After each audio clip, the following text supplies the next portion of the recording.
On this week's episode of the MHM Social, I'm joined by Arsenal legend, top pundit, my friend, and all-round decent bloke, Mr. Perry Groves. So I've got a few questions here, and we'll just have a bit of a chat and see how we get on. And obviously the main thing is football's back next week. Everyone's excited. How are you feeling about it?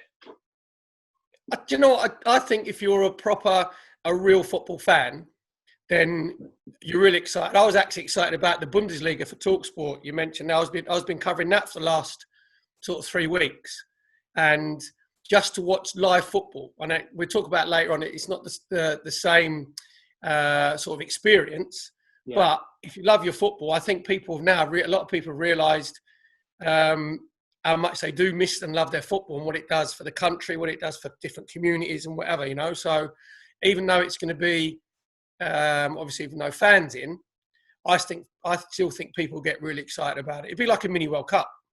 Yeah, definitely. I mean, do you think the players will be motivated after the break? Do you think the players will be in the right frame of mind? I get if you're fighting for promotion, you're trying to stay up, you know, then you'll be excited for it. But if you're kind of a middle table team who hasn't really got much to play for, do you think they'll be able to get themselves up for it for the rest of the season?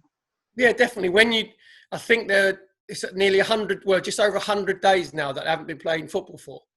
And out of any of those players, that's the most in their careers that they wouldn't have played football. Because even when you're a kid through the summer, you have 5-a-sides, don't you? And you go on tours. Even when the season ends, you go on a tour with your club.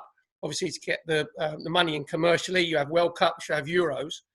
There would be no other time where these players wouldn't have played any football at all for 3 months. Yeah. So that's a novel experience. And when, in life in general, Mike, you know, you take, not you, but people, when things are normal, people take things for granted. Yeah, it's true. So now, normal's going to be brilliant. Well, I think a lot of them will realise how much they actually love the game. You know, that sort of... I hope so. Yeah, I think they will. All these kind of the interviews and all the kind of the stuff outside of the game, that probably a lot of them get fed up with it sometimes. And I think now they're probably just thinking, we're going out there, we're playing football. I had this theory that a lot of players might actually play better, like Ozil, I was going to say to you, where he's been having fan pressure for the last couple of years, probably rightly so. But now he's just, you know, it's almost like another training match where he plays with like the guys every day. He's different class, and I think he might thrive, and others might thrive in it. You know what it is? You're not going to get the groans and moans from the crowd, especially if you're at home, especially if your own fans are getting on you a little bit. Yeah. And there's a bit of a moan and a groan. You mentioned Mesut Ozil there, and obviously if Arteta plays him, great. And he could flourish, but you're talking about a player who shouldn't really feel the pressure because he's played in like World Cup finals, he's a World Cup winner. Do you know what I mean? So the one I'm looking at more than anybody is Pepe, because he looks like he's struggled a little bit with the pace and the power of the Premier League and the expectation of his transfer fee. And I think Gooners look at him and think there's a player in there, but he's just struggled a little bit. Now he might be a player if he starts, who, without the pressure of the fans, whether it be home or away, and the games will be a little bit different. I said I've watched the Bundesliga. They're still pretty intense in the Bundesliga, but they haven't got that edge to them unless you're playing like bigger games. Like I saw the Bayer Leverkusen Bayern Munich game, and that was a proper feisty game where tackles are flying in. But you ain't going to get it as physical because you're not getting intensity that you get from the passion of the crowd. So he might be one who flourishes. Yeah, no, I agree. Now, will it be for you? You're talking about not being fans there and stuff. Will you now go to the grounds and commentate, or will you do it from the studio, from the screen and stuff, or will you still get the experience of going there? Did you read that, or was that just ad-libbing, or did you have a look down to a little bit of paper there? Was it like, or... I'd like to look down every now and again just to kind of get yourself up.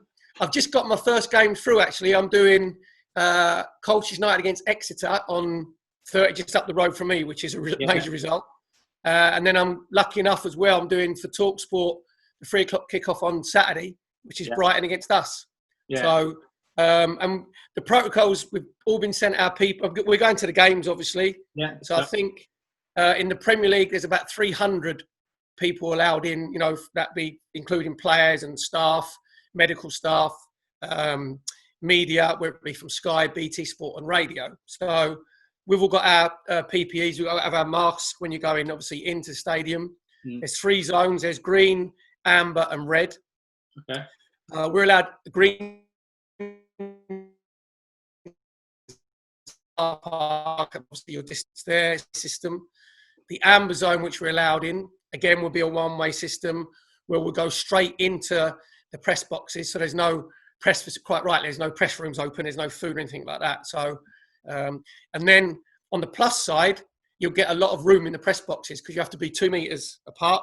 We've all got our own headsets that we have to wear, obviously, again, for the health reasons. And the big bonus is we won't have the moose squeezing in beside us in the press box, nicking all the food. So will he still get fed? Will he still get fed, the moose, or they still lay him on a spread? No, so he's going to have to take his, that'll be interesting. He'll have to take his own packed lunch. So I've had a bet with Ian Danter that it will be a gangster's pie or gangster's pasty or whatever. He'll be getting sponsored now. He'll be getting sponsored pies carried in with a bag. That's what's going to happen.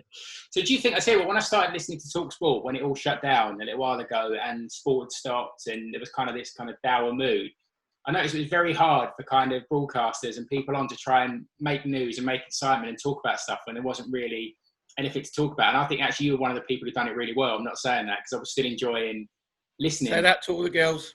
Yeah, I do. But, you know, now in the ground without the fans, do you think it'll actually be a harder job to commentate on the match? Do you think sometimes you're guided by the atmosphere and kind of the fans' opinion on a tackle or a decision or something like that? Or do you think you'll just get in the zone and enjoy football as you do and still do it the same way? Obviously, the experience is going to be completely different because you're not going to get the buzz of the crowd and you're not going to get what I've noticed again in the Bundesliga. If you look at the results, the away teams have been on fire. It just shows you how much the crowds do influence their own players. They do influence referees, you know. And one thing I've noticed a lot is that if the away team is winning, which has happened a lot in the Bundesliga, and there's only like 10, 15 minutes to go, normally you get the intensity and the pressure from the home crowd, which makes the away team defend a bit deeper and they drop deeper. That hasn't been happening in the Bundesliga. Yeah. So it'll be interesting to see what happens, you know, say a team's away at Anfield and they're drawing 1-1 or, you know, they're winning 1-0. They won't get that, you know, from the Kop, that intensity and the pressure. And I think actually watching the games, it might be a little bit easier to have a look at it tactically, what's going on, because you're going to be able to virtually see a lot more of the dugouts. You'll be a lot more of what the manager's doing, a lot more what they're saying. You'll hear what the players are saying on the pitch, unless the choices, you can have the sound, you know, the full sort of crowd noise if you want. Yeah. And I must admit, I was against that right at the start because I think it'd be like a PlayStation game. Like kind of thing.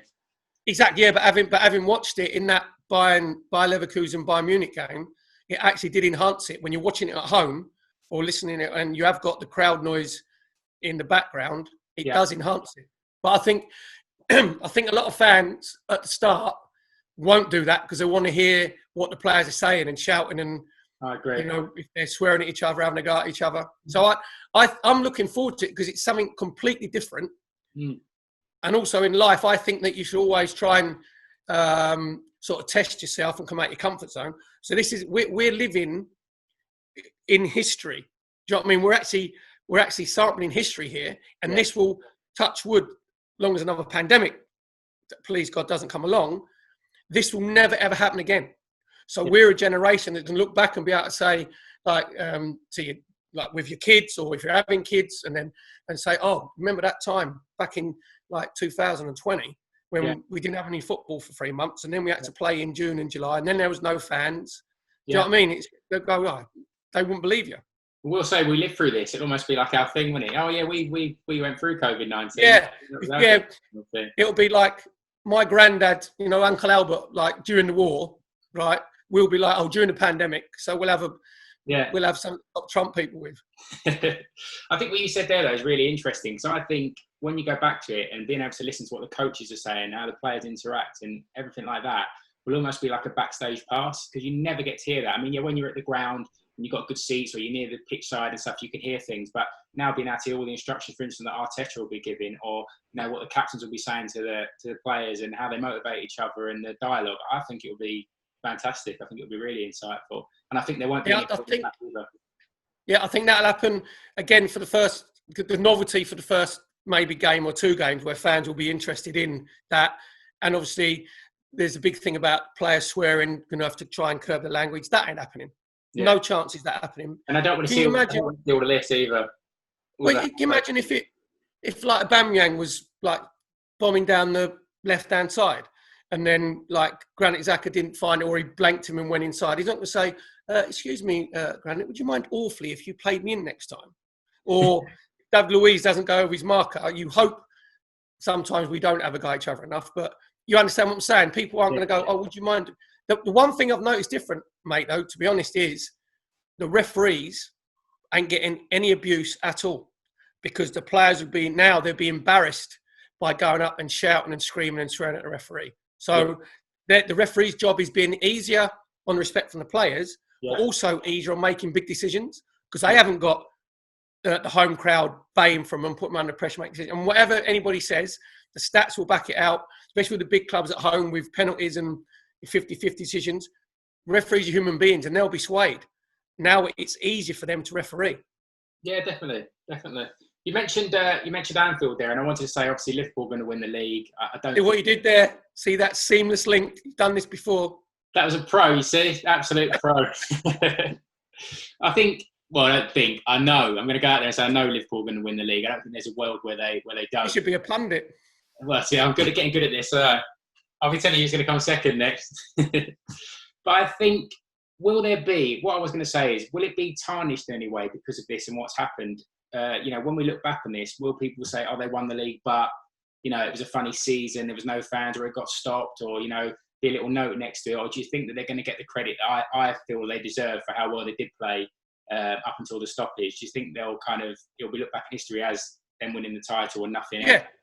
Absolutely. They're so far in front of people, of Man City, and people forget Liverpool have dominated this Premier League more so than I can remember in, sort of probably 10, 15 years. And this is against a team, Man City, that won the treble last year. So it's not, Liverpool have made it look like it's a weak Premier League, but it isn't, because Man City are still a very talented side. So, and it's the same for everybody. Yeah. Do you know what I mean? So, and people saying as well, after the season was curtailed now, Liverpool shouldn't have the Premier League title. I'm one of those ones said, yes, that's the one thing that you could do. Say, yeah, you're so far in front of everybody and you've been so far the better team.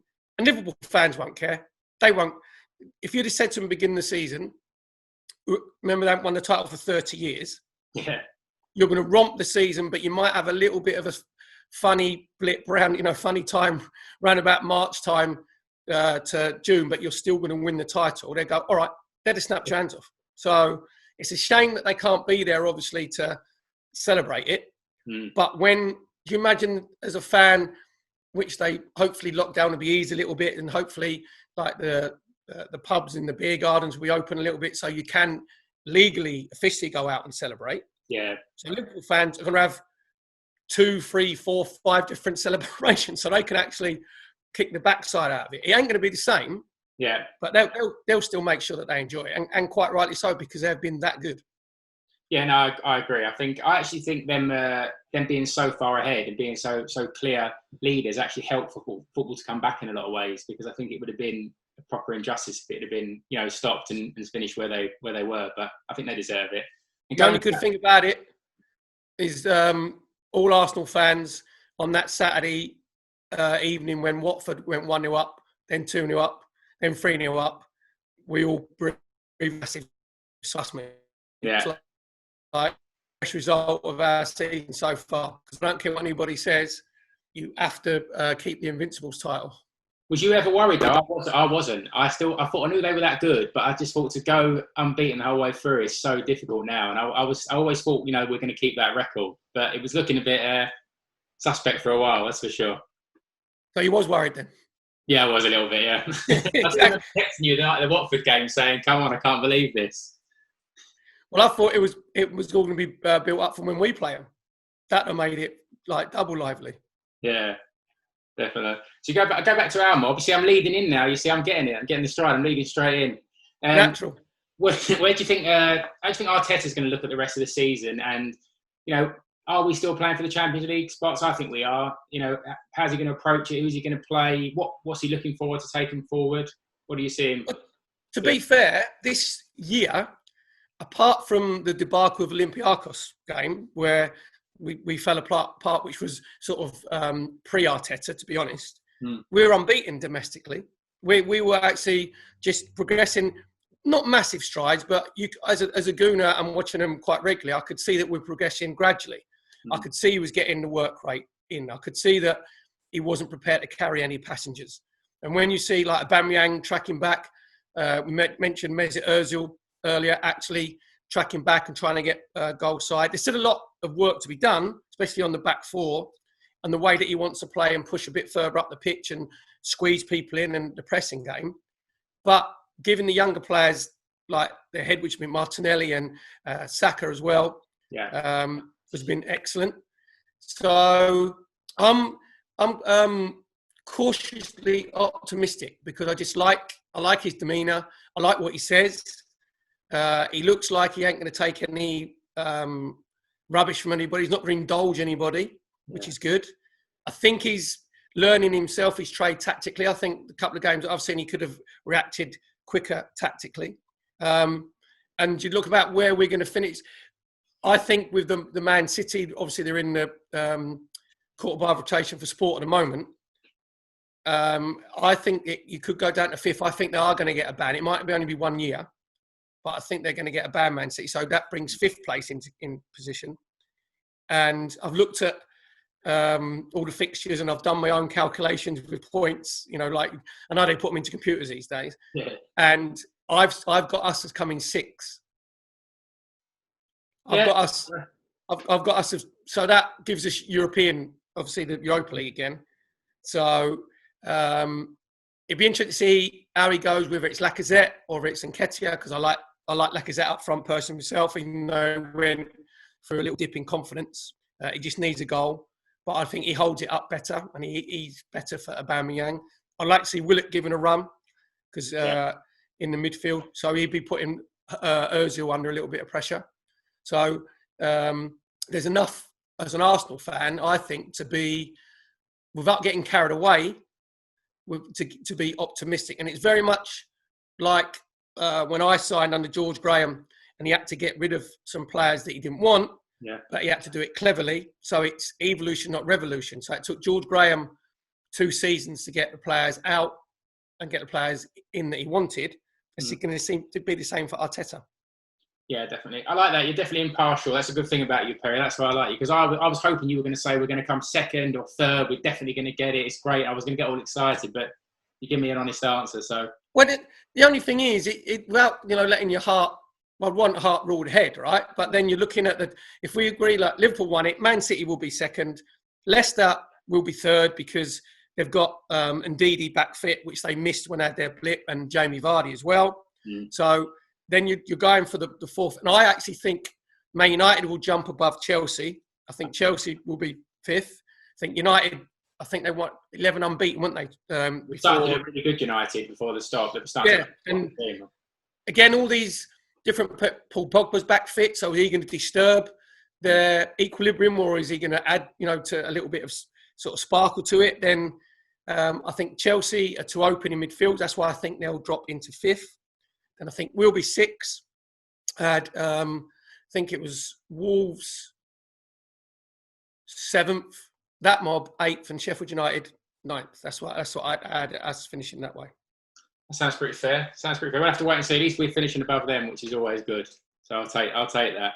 By the way, when I did the points and I did go through the games, and you think, well, they'll win, they'll lose, they'll draw, and it actually did pan out how I thought it was going to. Before I did the points, I put my table. Yeah. But if it worked out that they're above us, I'd have soon changed it. Don't you get the rubber out? Exactly.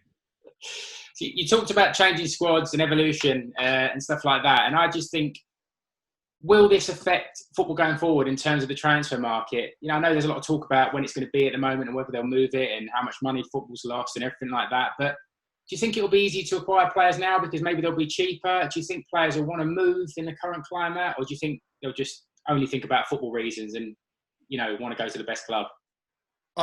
Football reasons, definitely. The financial reasons, what happens in most businesses when the rich get richer and the poor get poorer. So you'll see, we've seen Chelsea obviously Abramovich has made sure that they're going to be back in the game. You know, going in for Timo Werner for 50 million quid. Liverpool saying that they couldn't afford him because they couldn't justify asking their players to take cuts and, you know, and help the club out and then go and spend the money. Yeah. The mob up the road have just taken a £175 million loan to pay for their stadium. So out of all the clubs, we mentioned top four, I think they're under most pressure because, like we were when Arsene Wenger was with us, a lot of the finances and the repayments depend on coming in the top four. Yeah. And that's what they've got to do. If they don't come in the top four, then there's every chance that Harry Kane, which would be hilarious, then I think that he'll leave. And what it might do, what was happening a lot in the Premier League, because even the middle tier teams and the bottom teams were quite wealthy, they could afford to hold out for better. So a club like Leicester, for instance, could afford to hold out for a better price for their players. Do you know what I mean? So someone like Harry Maguire, if Man United come in and say we give you 50 million, because of the owners, the backing they get from owners, because of how well run the club is, they can say, no, not enough. Do you know what I mean? So then it goes up 60, 70, 80. But I think not Leicester necessarily, but I think there'll be other clubs that might not be able to hold out for top dollar prices for their players. Yeah, I think you're right. So it's gonna change.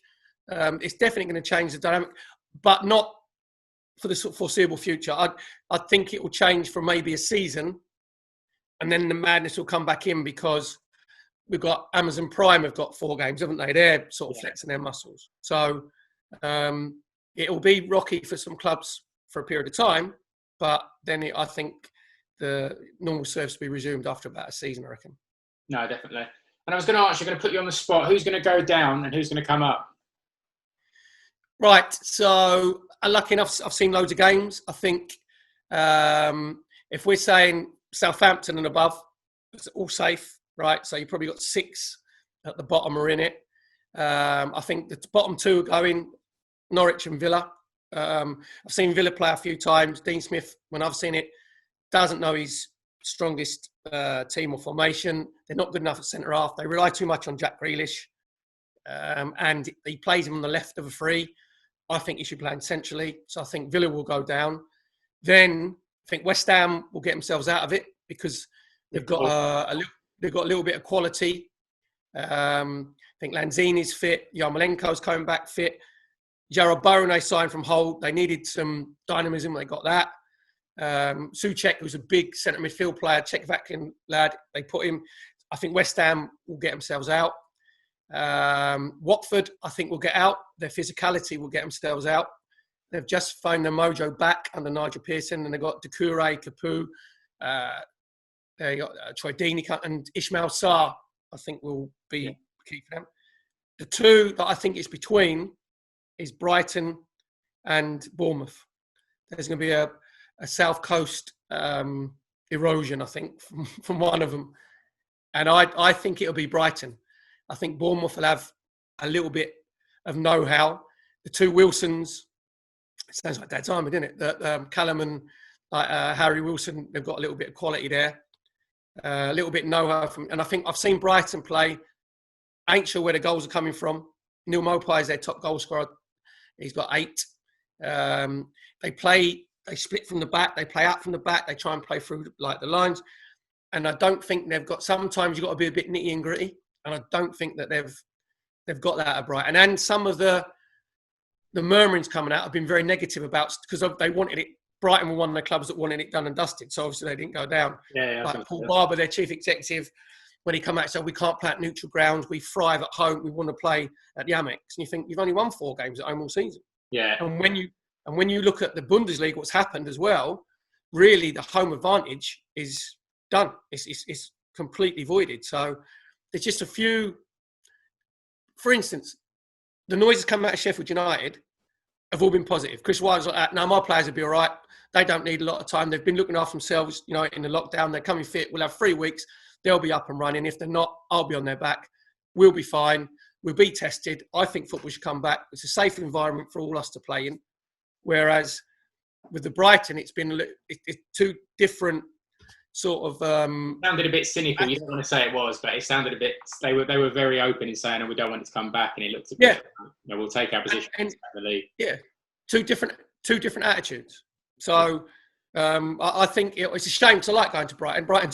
They look at us great little grounds. Like smaller Emirates. It's a lovely little trip away at the weekend as well. So Joe's and Mrs. can go through the lanes and they do a bit of shopping. I'll go to football. You'll be cheering for them now, won't you? You'll be cheering for them for the rest of the season. Big Brighton fan. Not on the 20th. I've got to keep my impartiality hat on the 20th, obviously. So if you hear anybody on TalkSport hears me go, get in, like, I do apologise. That's it really, mate. I enjoyed chatting there. Thanks for Happy days. I've realised how hard your job is now. I'm always going to, every time you do a show, I'm going to appreciate it even more. You was all right. What you got to do is, I'll give you a tip next time. Go on. When you've got your questions on your bit of paper, stick them up behind your computer or stick them on the wall so you're just looking straight at it so no one knows you're looking down at your question. Was that not subtle then when I was going like that? I thought no one would have noticed. I think the monocle gave it away. By the way, loving the lockdown Barnet. Oh, it's getting long. I had a serious tash beforehand. It was proper, but I had to go. I think the tash might have looked a bit spivvy, to be fair. Yeah, that was my easing of lockdown. That was my step back to reality when the tash went. The next one would be a haircut. Well, you're probably too young. Human League, Phil Oakey. You've got a little. If you've got your fringe comes down, you've gone a bit Phil Oakey. I'll be googling that straight away after now. I'll text you, tell you if I'm happy or not. All right, mate. I enjoyed that. Thanks, Perry. Anytime. Cheers, pal. Stay safe, mate. See you later. You too, mate. You too.